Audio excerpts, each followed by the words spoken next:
pente. La population de l'Afrique va doubler dans les 30 prochaines années. À lui seul, le Nigeria compte plus de naissances que l'Europe entière. En 2050, le continent comptera 2 milliards d'habitants. Un terrien sur 4 sera africain. Alors, comment garder toute cette jeunesse sur le continent?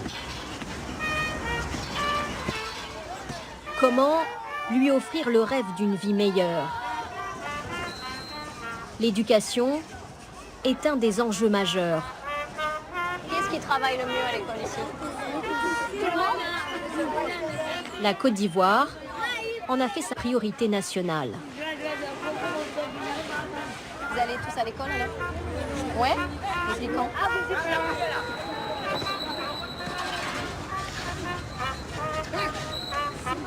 Cette démographie, un pays en Afrique, un des moins développés, a su en faire une force. C'est l'Éthiopie. Avec des millions de bras disponibles, l'Éthiopie entend devenir le nouvel atelier du monde. Et même les entreprises chinoises qui ont senti le bon filon commencent à s'y délocaliser.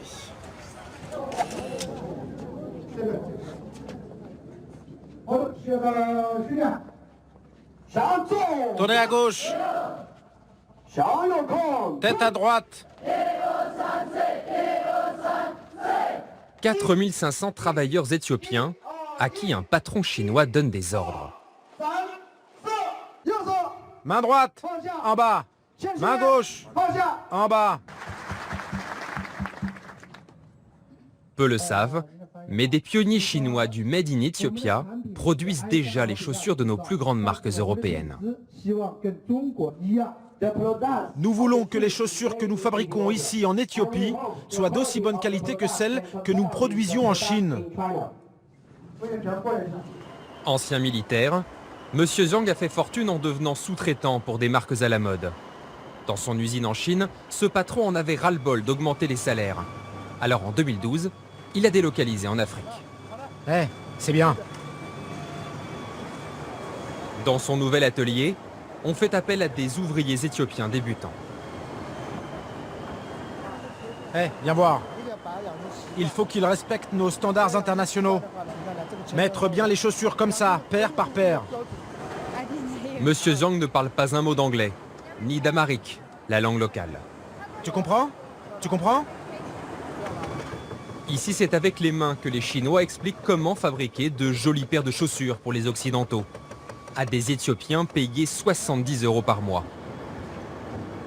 Le groupe Huajian a des clients prestigieux, comme Tommy Hilfiger. En Éthiopie, l'usine chinoise fabrique aussi cette sandale Guess pour 8 €. On la retrouve à 160 € dans les rayons français. En Éthiopie, les ouvriers coûtent jusqu'à 10 fois moins cher que leurs homologues chinois. Tout d'abord, la manufacture de chaussures a besoin de beaucoup de main-d'œuvre. Et les coûts du travail en Chine augmentent chaque jour. Alors nous avons été obligés de partir. Ensuite, ici en Éthiopie, il y a une main-d'œuvre abondante qui n'a pas de travail. Et comme dans ce pays, la production du cuir est très développée, nous pouvons acheter le cuir localement pour fabriquer nos chaussures. Ainsi, les Éthiopiens sont contents parce que nous fournissons des emplois. Et comme 100% de notre production de chaussures est destinée à l'exportation, nous apportons des devises au pays. Officiellement, les ouvriers travaillent 48 heures par semaine pour 70 $ par mois. Mais il peut y avoir 20 heures supplémentaires par semaine, obligatoires, et payer une misère. Une journée d'absence coûte le quart du salaire mensuel. Pas de syndicat. Ceux qui ont essayé ont été renvoyés. Au mur des slogans pour motiver les troupes. La ténacité, c'est l'efficacité. Concentration absolue. Ponctualité égale intégrité et sans rire, haut niveau de démocratie. Version chinoise.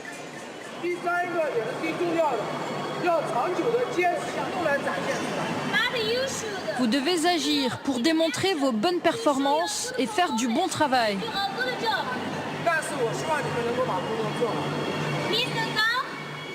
Monsieur Zhao ne veut pas punir tout le monde. mais il veut que chacun fasse du bon boulot.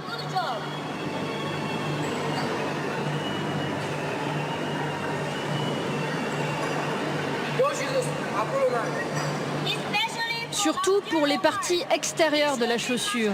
Vous devez être très attentif à cela. Le problème le plus grave vient de ton secteur.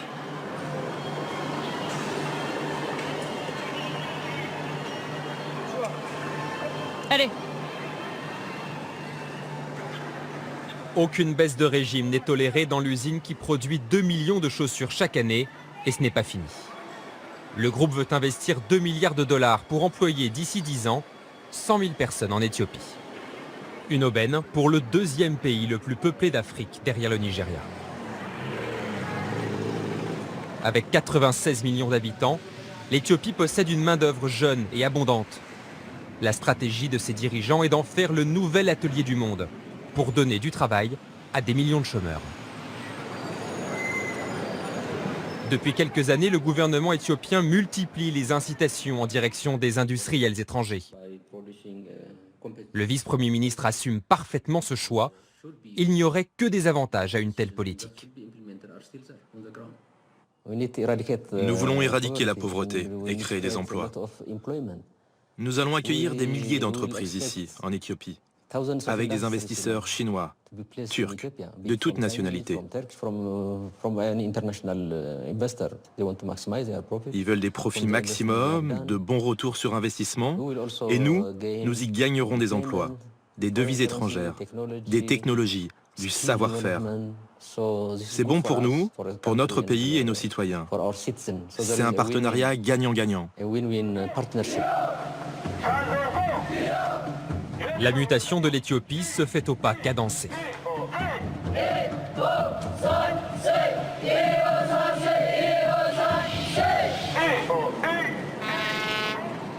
La République populaire de Chine est devenue le premier partenaire commercial du pays.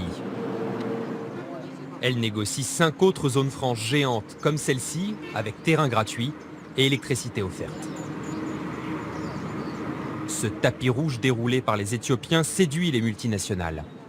Des groupes comme H&M, Tesco ou Walmart ont déjà des usines dans le pays. Certains experts présentent l'Éthiopie comme le nouveau lion africain. C'est toujours un pays pauvre, d'accord, mais il rattrape son retard à une vitesse phénoménale. Avec une croissance avoisinant les 2 chiffres depuis une décennie, l'économie éthiopienne est l'une des plus dynamiques de la planète. Elle dépasse déjà celle du Kenya. Il suffit de se promener dans Addis Abeba. Les immeubles y poussent comme des champignons. La capitale vient même de se doter d'un métro aérien. Mais l'Éthiopie entend tirer profit également de son gigantesque territoire. Avec plus de 80% de sa population dans les campagnes, l'agriculture est vitale pour le pays. La sécurité alimentaire est indispensable, car le spectre de la famine des années 80 est toujours présent. Là encore, les investisseurs étrangers ont été appelés à la rescousse. Le gouvernement a lancé une révolution agricole pour moderniser l'agriculture coûte que coûte, quitte à brader la terre au plus offrant. Selon ce banquier qui conseille les autorités, c'est une nécessité. L'Éthiopie est un pays immense. L'agriculture est l'épine dorsale de son économie. Mais nous parlons d'une agriculture primitive avec de petites fermes de paysans. 2 choses à faire. Aider ces paysans à produire mieux et puis construire une industrie agroalimentaire éthiopienne qui utilise ces terres abondantes. Cela se fera d'abord avec des investisseurs étrangers qui ont la capacité d'investir dans des fermes mécanisées de 50 000, 100 000 hectares. Voici peut-être la ferme la plus moderne d'Afrique, la propriété d'un milliardaire saoudien qui exploite des centaines de milliers d'hectares en Éthiopie. G2 Farm, c'est 20 hectares de serre avec une technologie agricole dernier cri. Des plantations alignées au cordeau, une irrigation impeccable, des semences et des engrais hollandais pour produire chaque semaine 45 tonnes de légumes parfaitement calibrés. 600 employés travaillent ici à satisfaire la moindre demande des clients. Ici, vous avez un bel exemple. Tout y est. La forme, la couleur, la taille, elle est parfaite. Parfois, les clients les veulent en grappe, mais parfois, ils les veulent à l'unité, comme ça. Aubergines, courgettes, tomates, la quasi-totalité de la production part à l'exportation. Nous vendons en Europe, au Moyen-Orient avec les magasins suprêmes, à l'armée américaine, aux Nations Unies.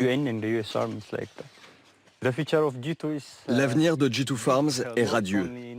Nous avons 20 hectares, mais nous allons nous agrandir, avoir davantage de serres, produire bio et non bio.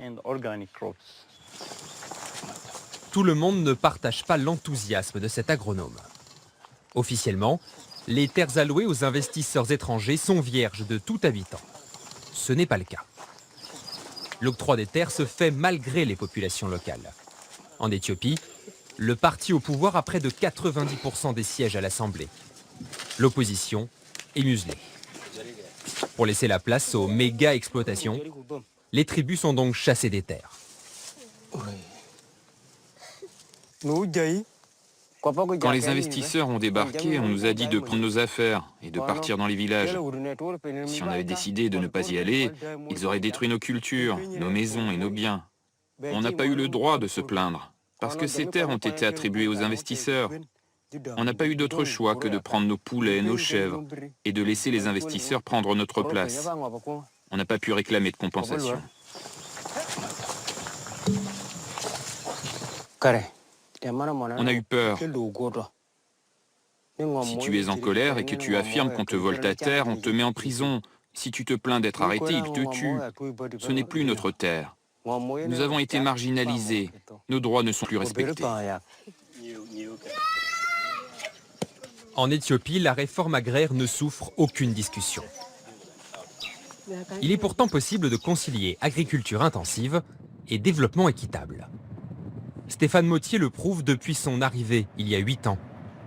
Il a trouvé en Éthiopie l'altitude et le climat parfait pour ses cultures, à des conditions très avantageuses.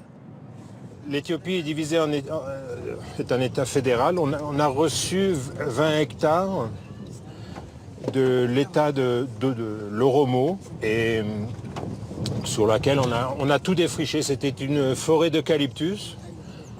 On a tout défriché et construit petit à petit, pour le moment, 8 hectares de serres, de roses. On a un bail de 30 ans à un prix très très intéressant. L'Éthiopie nous a permis d'importer tout le matériel de construction hors taxe. On ne paye pas d'impôts pendant 5 ans, donc c'était intéressant. Voilà.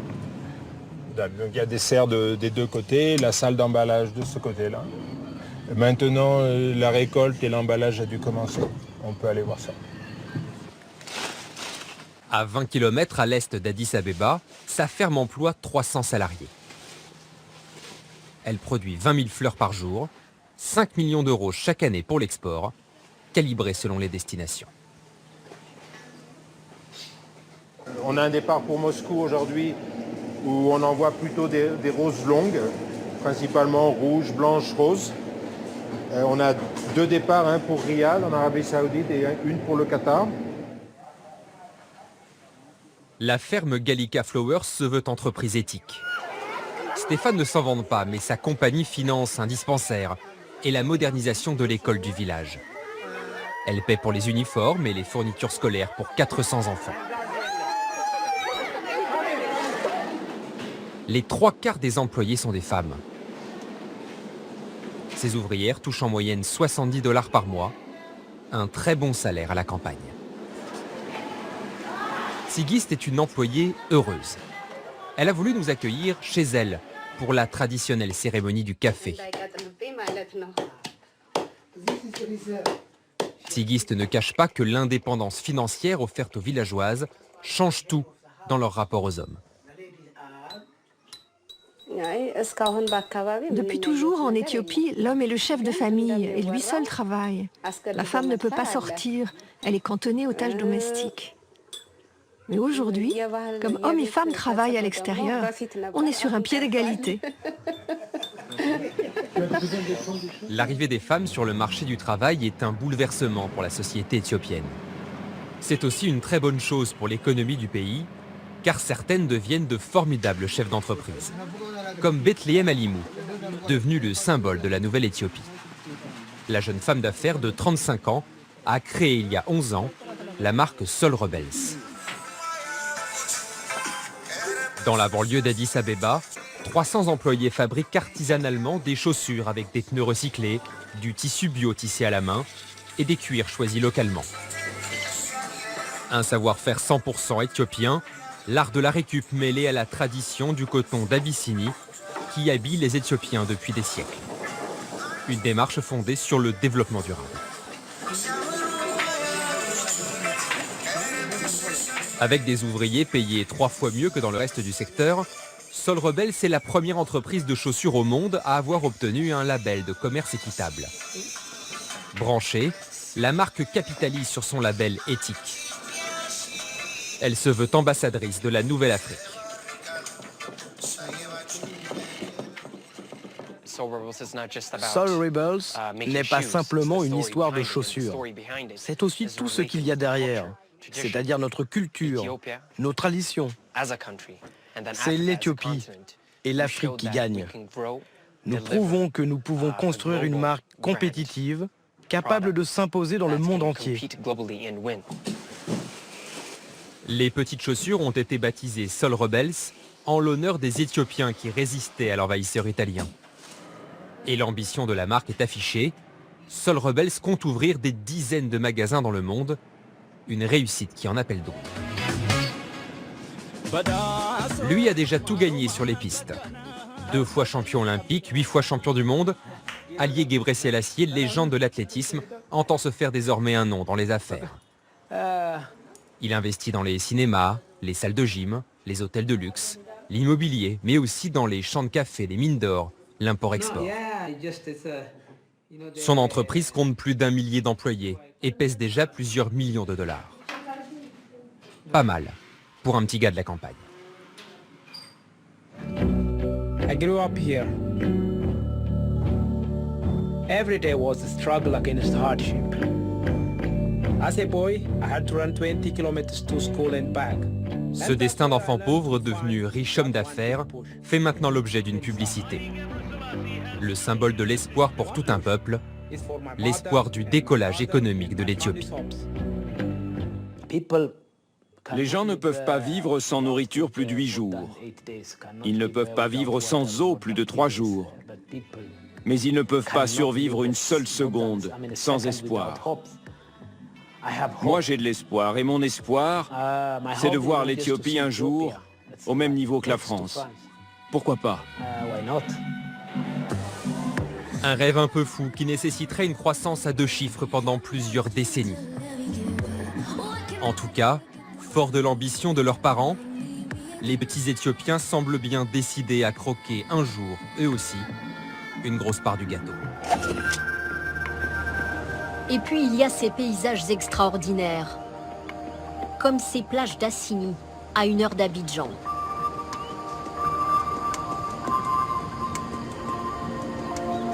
Un patrimoine naturel somptueux, largement sous-exploité. Le potentiel touristique de l'Afrique est énorme. Un atout exceptionnel qui ouvre là encore bien des perspectives.